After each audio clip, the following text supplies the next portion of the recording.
How does your product use or challenge conventions, and how does it represent social groups or issues? My Product Loyalty is a magazine based on publishing monthly article releases, all on the genre of makeup, beauty, and fashion. My magazine primarily abides to the main conventions found within the industry of fashion magazines. My magazine covers multiple subjects which all relates to the latest fashion trends, information on new makeup and beauty tips, and it ranges with different informations all based on celebrities and the latest gossips. As a result, it represents the more youthful social groups as it reflects towards the interests of all types of fashion which are trending. The target audience that would most likely have a strong interest with my magazine's house style would be females ranged between the age of 18 to 28 years old. However, according to my research into different theories such as the Blummer and Katz theory, uses and gratification theory, reception theory, and Maslow's hierarchy of needs theory, the Blummer and Katz theory stood out as it stated how teenagers would most commonly purchase magazines that attracted their attention if met the needs of their personal desires. Personally, I don't feel that this theory only applies to teenagers. This is because it may change as loyalty has a strong connection with popular social media sites such as Instagram, which is classified as an influencing application since it makes it easier to grab attention of users, which is why the age range may lower to as low as teenagers at the age of 13 years old and reach a full-grown adult at the age of 35, desirably even older.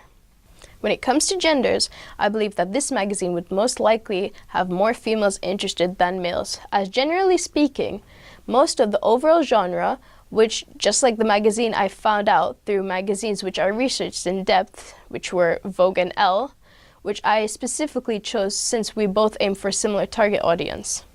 The reason behind this is because the products which are displayed in the magazine tend to appeal more towards women than men, such as my article page, which was all about makeup and beauty tips.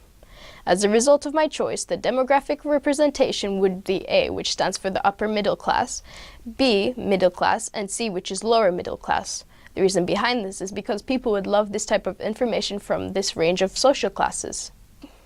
What I also took into consideration when creating my magazine was how many people from different ethnical backgrounds would be actually interested in buying my magazine.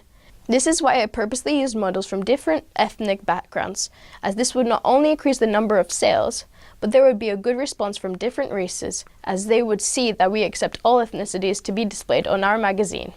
When designing my front cover, content page, and double-spreaded article page, I made sure that my color scheme, which was red, black, white, and gray, remained the same in order to maintain a sense of continuity throughout.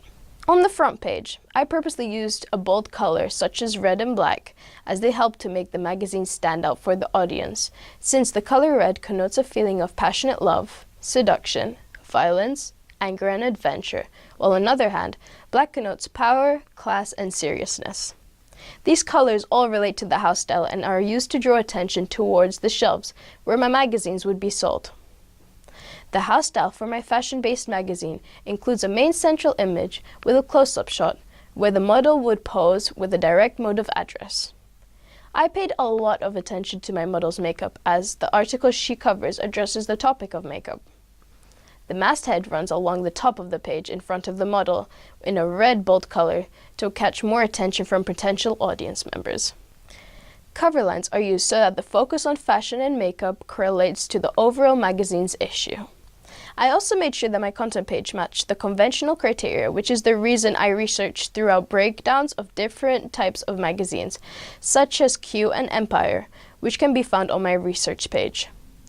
These magazines use very similar conventions as they all have their main title as contents, followed by the masthead on the top left of the page. The main title is usually written with a bigger font, but is with the same type of font used as the masthead. They usually have 2 types of fonts used throughout the page, and 3 colors used to differentiate the title, the features, and the page numbers, which are usually close together in order for them to access the featured page more quickly, rather than having to turn a lot of pages to look for the same reason they bought the magazine in the first place. Magazines also make sure that there isn't much going on in the main image. This is purposely done in order to make it easier for the audience to scan through the magazine easily without any distractions. Not to forget, my double-spreaded article page is also very conventional.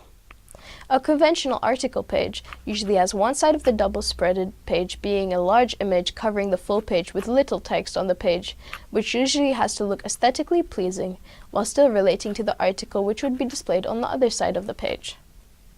As in other fashion-related magazines, they always include a title and subtitle which stands out in the magazine. Therefore, I incorporated that within my magazine while still keeping it to the theme of the page, which states, "Welcome to Destination Beautiful."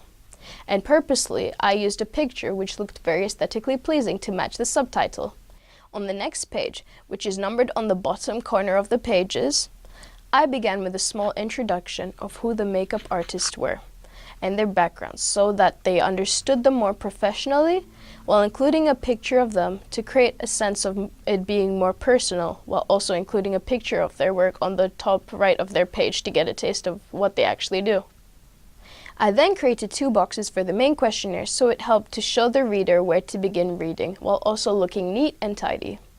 I wrote a questionnaire since I feel that the bigger age gap would enjoy reading these tips since it's short and simply written, which means that it doesn't take too much time to read while communicating directly with my audience, which creates a direct connection from the customer to the brand.